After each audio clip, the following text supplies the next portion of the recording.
Yeah, I'm already recording, so What? we already started recording. Oh, my bad. Okay. Hi, family and friends. My name is Heidi. I'm over here at Evolutions, and we're going to do step 2 this week.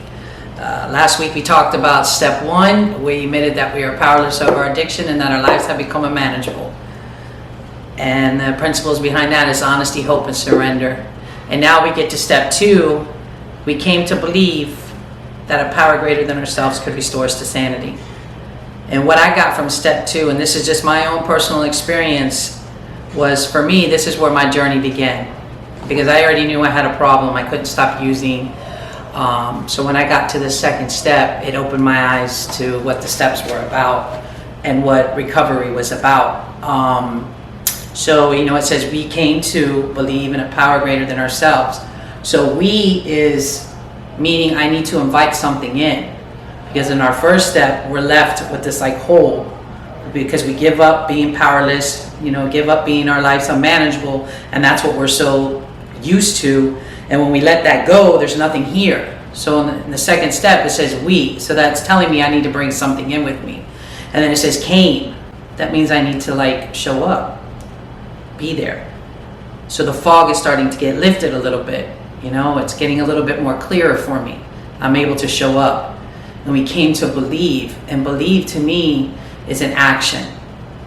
I start to believe into something. And then when we get to the power greater than ourselves, what I had heard in the meetings was it could be the literature, it could be your sponsor, it could be a group of drug addicts, it could be the steps, it could be the doorknob, it could be the chair in the meeting, whatever you feel that is greater than you. And at first I didn't understand what they were really talking about. And then I just kept hearing it over and over and over. A power greater than you. And what I did is I heard people share examples also about how they would say, okay, you're going to go to the vets and you're going to take your dog there and you're going to give your dog over to the care of.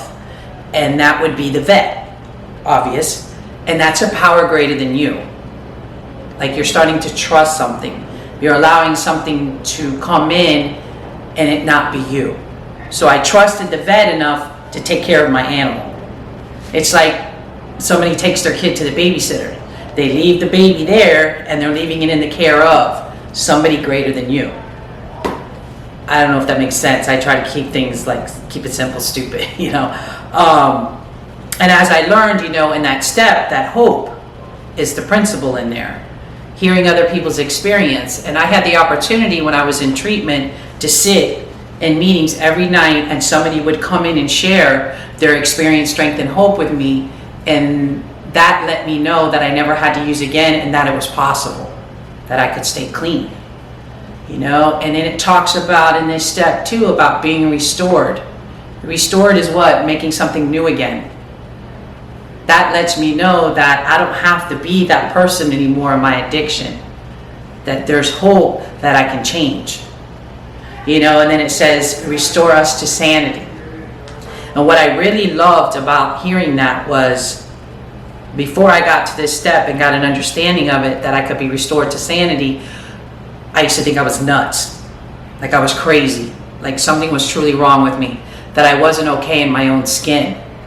But I learned in my first step that I live with the disease of addiction, and that allowed me to have some sort of freedom and let go of some control. And then when I came into the second step, when it talks about being restored, that I can be, return to a normal human being per se. But I was happy to hear that I wasn't crazy, that I could lay in my bed at night, put my head on my pillow and be okay in my own skin. There was a lot of times where I would justify my behavior with my insanity and harm myself and play the victim and do all these different things, and that was just for attention. It wasn't because I was crazy. You know what I mean? In this step it talks about, a lot of people say they go right over this step pretty quick, that it's not very important. But for me, it helped open the doors to something greater than me. Because I used to always think it was all about me, me, me, me, me. You know, the self-centeredness is the core of our disease. So we believe that everything is always about us, you know. But when I gave up that control on my first step and realizing, you know what, it's not about me, and that I could give it to something greater than me, and that there was hope, I was truly, truly grateful to start my journey. That's why I told you guys earlier, my journey kind of started in this step where it allowed me to believe and have something in my life that I knew would work. You know, I've had the opportunity of sitting in a meeting with 50,000 people at a world convention in the Georgia Dome, and everybody closing with the Serenity Prayer. And to me, if that's not hope, I don't know what is. I try to practice these, you know, these principles of this honesty and surrender and acceptance and hope and faith and courage and all these affairs in my life today. I fall short, you know. A lot of times hope will usually work for me when I'm out of the way. But when I try to control it and want it to be my way, there's no hope there. It's like it's an ever-ending doom. It's not going to work. It's not going to be right. It's going to be this and that and whatever. But I've learned today by practicing this in my life that it's possible.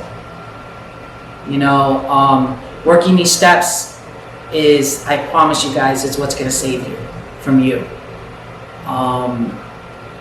So we're not crazy people.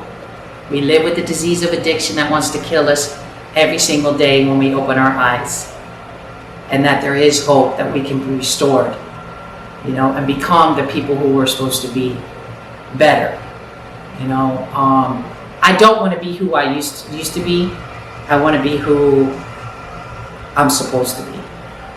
Back then I was just like a whole facade, always wearing a false mask, always walking around with a bunch of false pride and image and just not me.